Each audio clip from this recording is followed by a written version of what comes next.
শ্যামলী এখন পাগলি? কেনই বা এমন বলা হচ্ছে? সম্পূর্ণ জানতে হলে ভিডিওতে একটি লাইক করে দেখতে থাকো। জি বাংলার জনপ্রিয় সিরিয়াল কোন গোপনে মন ভেসেছে ধারাবাহিকের গল্পে বর্তমানে যেটা দেখা যাচ্ছে, শ্যামলীকে পাগল বানানো হচ্ছে। অর্থাৎ শ্যামলী সত্যি করেই পাগলি নয়, কিন্তু তাকে পাগলি বানানো হচ্ছে এমনই ধারণা। অর্ণব প্ল্যান করে শ্যামলীর সামনে এমনভাবে উপস্থিত হয়েছে, গায়ে রক্ত নিয়ে।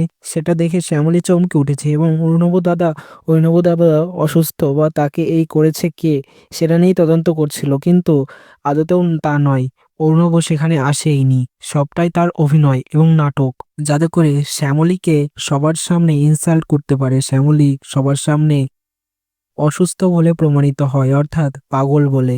এরপর হঠাৎ করে রাতের বেলায় কে যেন লাফ দিয়ে নেমে পড়ে ছাদের থেকে। সেখানে শ্যামলী দেখে বুঝতে পারে যে কেউ লাফ দিয়েছে, আর সেটা নিয়েও বলতে থাকে। তখন সবাই ভাবে যে শ্যামলী সত্যি সত্যি পাগলি হয়ে গেছে বা তার মাথাটা খারাপ হয়ে গেছে, সে মানসিকভাবে হয়তো অসুস্থ হয়ে পড়েছে।